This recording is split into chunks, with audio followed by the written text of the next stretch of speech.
In today's latest news, we talk the announcement signing of Noni Madueke, who today signed a 7.5-year contract and adds to Todd Boehly's new look Chelsea attack. Moving on, we talk predicted lineup versus Liverpool for the massive game this weekend.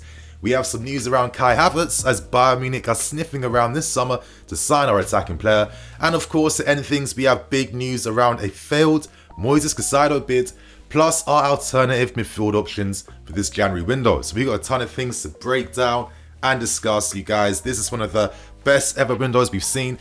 Total spending is nearly around £500 million since Todd Boehly's taken over, and the spending ain't stopping anytime soon. Please hit that like button. Let's get over 2,500 likes today. Get involved in the comments. And before we move on, I need to get one massive plug out the way first. Today's video is brought to you by friends of the channel in One Football. Now, with our massive game versus Liverpool tomorrow at 12:30 PM afternoon time, my friends, download One Football to stay up to date to all the latest pre-match news, stats and information. Come here as your hub basically to get kickoff times, to see where we are in the league table. Of course, Liverpool are 9th, we are 10th, we are level on points. I feel like whoever wins the game tomorrow is going to have a significant impact on the rest of their season. If you want to get the pre-lineup news, you would come right here.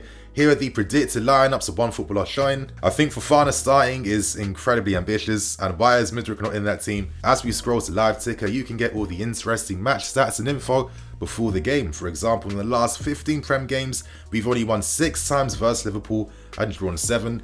Let's make sure tomorrow is 7 wins and 7 draws. So my friends, download One Football. You'll find a link below in the description and in the top comment too. So right now, let's start with things and let's discuss the announcement signing of Noni Madueke. Now I need to give you guys a very quick disclaimer, but I've been holding on this video all day, waiting for the announcement to come.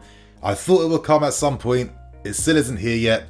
I've got things and places to be right now, so I'm going to just have to talk about all the news that we already know right now, as I'm probably assuming that we'll get the official announcement tomorrow, but then I can talk about that in tomorrow's video. So one thing we do understand is that Noni is signing a 7.5-year deal with the option to extend by a further year. So you'd imagine that once you equate his wages plus the transfer costs, you're looking at a fee of around 3 to 4 million in terms of a player cost every single year. So listen, Noni is still young. Of course, when you're young, there's slight gambles towards things, but I do feel like for this price and for this valuation, it's a sensible risk to take, and I feel like we safeguard ourselves in the future as well, because he's not signing on like some ridiculous contract that could put him off moving on in the future. But again, I don't want to talk about negative things like that. Of course, Noni has been spotted at the club already. One thing I've heard is that all the media stuff is done now, so I was kind of expecting there to be an announcement at some point today, but as I'm saying, I'm guessing we're going to see that tomorrow. Now, in case anyone is wondering, of course, he won't be taking any part in the game tomorrow.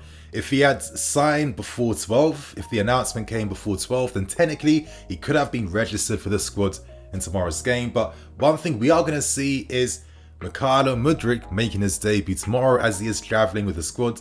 Graham Potter has said that he might not be starting the game, but realistically, you're not going to bait out your team lineup the day before. Tomorrow we'll hear the first words from Noni himself, and I'm looking forward to that. I think this is a smart buy and an intelligent purchase, and I think it's one for the future. I'm not expecting him to come in and be a first team star, but I do think that he will get regular minutes. He'll be used off the bench quite a few times, and he will be great rotation, hopefully getting minutes, growing, improving, and becoming a better player for this. So that is Noni signed, you guys. More deals to come in the way. We're looking at midfield player on loan, and we're looking at a right back as well. So still lots to get done before the window ends. So right now, let's move on to the predicted lineup versus Liverpool tomorrow. Here's my lineup, and of course, I'm expecting Mudryk to be starting versus Liverpool tomorrow. Now, I'm going to be releasing a big breakdown behind Mudryk, his game, and how Graham Potter expects to use him and how he's going to feature in this Chelsea team. I feel like with a lot of videos and analysis around Mudryk, it doesn't necessarily talk about how he's going to fit in and slot in and what he will bring to our team. So make sure you guys stay tuned because I'm putting a lot of work in for this video. But of course, as you guys can see, Ziyech on the right hand side, Mudryk on the left hand side in midfield. I've gone for like a more offensive midfield. I think Jorginho, cover more like a pivot style. Mace Mount as the advanced midfield player that would also drop deeper as well too. And of course in defence, I've maintained using Lewis Hall, who I think deserves to be playing on merit. Badiashile Silva as well as Trevor Chalobah and Kepa in goal. Now I know that Reece James and Ben are back, but I'm a bit too nervous to introduce Reece James straight away into this team. The last thing I would want is for him to break down. I feel like when Reece James is out this team, we fielders lost the most compared to any player we have in the squad. And what's that telling you about just how quality this guy is? It's actually ridiculous. So I'm not going to let him pick up any silly injuries for no reason. Hopefully he gets slowly introduced back into the team. But of course, I've gone for this midfield in particular because I can imagine some of you guys are rolling your eyes at Mason Mount. But I feel certain players like this need to get some respect in the sense of what they bring tactically and how they benefit their teammates. Now, what we've seen recently after the World Cup, now that Potter is using more of a 4-3-3, that is the go-to formation he wants to use a lot more. Mason Mount is very important in helping us create those overloads. For example, now we have wingers hugging the touchlines, and now that we've added to that by signing Mudryk, who for me is an upgrade to Christian Pulisic, sadly, who hasn't been allowed to develop and really grow at this football club. You have to picture diamonds on either flank, and those diamonds will include the fullback pushing up, one of the midfield players moving into the channels as well too to become a passing option, as well as one of the centre backs pushing further forward as well too. As you're envisioning these wide diamonds, this is where Mason Mount is important because he helps you create those 4v3s, those 5v4s. He is that connection between the left side of the field and the right side of the field. This is how you isolate Ziyech as well too. He is key in terms of the tactical system for the team because I think the main threats will come from Ziyech and most in particular from Mudryk. Now, Alexander-Arnold has had a tough time against many left wingers this season. It's not necessarily because of his individual defending alone. It's more the fact that Liverpool's high press is not as intense or as solid. And now Alexander-Arnold becomes a victim of that bad press as he gets isolated. That's because he has to push up because he's like a wide playmaker playing for Liverpool. And if you are a direct winger with skill and pace, there's tons of spaces in behind to attack and go down. And I feel like this is exactly what we will do with Mudryk. For me, we really miss Timo Werner and that pace he's brought. I've discussed this many times and I'll discuss this later on in today's video of Mudryk. So to have like a Timo Werner-esque player with that pace, but with the bonus of having skill, speed, finishing, first touch, dribbling, these things will elevate what we do down that left-hand side. And I think the final piece in the jigsaw to really complement things is hopefully what Hakim Ziyech will bring. Now, I thought he had his best game versus Crystal Palace recently. That playmaking down the right-hand side, the overloads we created down the right-hand side, especially with the off-the-ball runs and third-man runs from Conor Gallagher to free up more space for Ziyech. Anytime Ziyech plays wide right, he looks like a completely different player.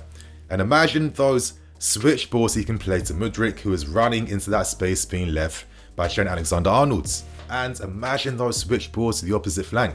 We saw a glimpse of this in that win over Crystal Palace. We've seen what Ziyech was doing in those few games that he played with Timo Werner back in the day as well too. Against Palace, the wide overloads on the right hand side created a lot of free space down the left. And that's why we saw guys like Lewis Hall, for example, constantly getting opportunities to get his first goal for us. So that's an idea of how I'm seeing this lineup working. That's how I'm seeing the players complementing each other as well too. And I feel like Mudryk could have a starring role versus Liverpool, and I'm sure all of us are very excited. So that's the predicted lineup out of the way. Let's now move on to discussing Kai Havertz. Now, reports are coming out from German reporter Mr. Platigol, who is stating that Bayern Munich are showing some interest and intent towards Kai Havertz. Now, what's interesting is the price valuation right now. Havertz's valuation ranges between 35 million to 52 million, which is a far cry from the money we originally spent, but he hasn't signed a new contract just yet. And naturally, his valuation has fallen because he's showing glimpses, but hasn't necessarily taken a season by the scruff of its neck. And that's what we still need to see from Kai Havertz. So right now, there's a lot of polarization in the fan base. On one hand, a lot of people would be okay at selling Kai, knowing that you could probably sign João Felix on a permanent or sign a new striker like a Vitor Roque, who's doing really well in the under-20 tournament in South America right now. But on the other hand, I think we can all agree at the same time too that there is something to his game. I feel the football we've played recently hasn't necessarily taken his game to the next level. He's been asked to do completely different things, but I feel like I'm seeing a little bit more life in Kai Havertz. João Felix in his relationship with those 1-2s, the flicks, the one-touch play, That's how Havertz likes to play. Given players he can combine with and play one touch with, that's when his game comes to new life. So on that note, I feel like there is more life to come from Kai. And I guess for all of us, this would be the final season of judgment now, where it's like, okay, are we really going to invest into you long term? Are you really going to show us why you are worth the investment? Let's hope so. I feel like there's still something here, and even though I get frustrated by Havertz at times, I'm not going to lie to you. I understand why he can be frustrating. I understand why things can be difficult for him as well too. But regardless, if we did miss out on FFP, we'd have to make some tough decisions when it comes to sales if we want to reinvest back into the team. So I don't think Havertz is necessarily safe from being sold, but to be fair, if he was sold, I think that's because Havertz ideally would want to probably go somewhere new and try his luck elsewhere. So how do you guys feel about the story? Are you a bit disappointed to hear that Havertz potentially could be sold in the summer? Of course, reports are still really early. It's only Bayern Munich sniffing and showing attention. Not gonna lie, if they wanted to do a deal where Tell comes our way and Havertz goes that way, I'd be all for that. I think Tell is a ridiculous talent. And if I'm Bayern, I don't know why I'm not just sticking him in my first team from next season and just using him. So right now, we end things with the final big story today, and we talk Moises Caicedo and other Premier League midfield links. Now, as I discussed yesterday, the news is finally out. Brighton have rejected our bid for Moises Caicedo. That was 55 million plus 10 million in add-ons rejected. They've said, and they remain adamant, that if anyone wants him, you must cough up more than 75 million. Now, naturally, Brighton are in no need to have to sell. They have plenty of money, especially plenty of money from us as well too. They're having an incredible season, one of the greatest seasons in their club's history. And why would they want to undermine the progress they're showing? If they sold Caicedo now, that undermines things, and could they necessarily find the perfect replacement in time? I'm not too sure, but this Brighton scouting network does some amazing things. For me, it's only fair that Brighton would ask for a premium if you hope to sign him right now to potentially destabilize their season. Right now, the club don't want to overpay for any targets. We've shown this with Enzo Fernandez, and we've shown the same thing with Moises Caicedo. And this moves on to the next part of the story, because we are assessing other options instead, and it seems like we can now be open to doing another loan move to help reinforce our midfields, which is quite interesting because, in particular, if we sign someone on loan with an obligation to buy, then we kind of bypass the Premier League rules, and that's how things can work in our favour. But in terms of the options available, I'm really not too sure. Now, Matt Law did report something quite crazy, and he mentioned that we showed interest in Bissouma from Spurs, which was quickly rejected by Tottenham. Makes a lot of sense. Bissouma isn't playing week in, week out at Spurs. Potter has worked with him, he trusts the player, and he's the type of profile that he feels could be something solid that the team needs at this point in time. We actually offered Hakim Ziyech as part of a deal too to try and sign Bissouma. So now that he's off the market as well too, who could we possibly sign in midfield? I know there's a lot of hopes around Andre Santos, but I think at the moment it's his work permit that is denying him the opportunity to play for us at this point in time. If Brazil do amazing things at the Under-20 tournament, which they're currently doing right now, they beat Peru 3-0, Andre Santos scored, and Chelsea target Victor Roque got 2 goals in that game. So after that tournament, if they win, hopefully he can be registered for the season, because I feel that this is a talent that you introduce into the team. And with all these young, incredible talents we're signing in midfield, we will destroy all of them if we're not going to prioritise giving minutes to them. They shouldn't have to constantly fight to compete for a spot. If you're signing these guys for the future, have some faith in them right now to get them ready for the future. To end things, there are some reports that we could be entertaining a possible loan move for Frenkie from Barcelona, which makes quite a bit of sense as well too, especially in the short term. But right now, if I can't get my main midfield options, I don't want to overpay or do anything silly in the market. I'd rather wait until the summer and hope that this midfield can just step their game up for the final 19 games. Because with this new look attack we have, hopefully that takes some pressure off the midfield. So my friends, that is all the news that dropped today.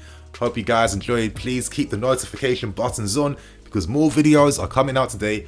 I'm Noni FC, this is BlueLionsTV. Catch you guys later with some more videos. Cool.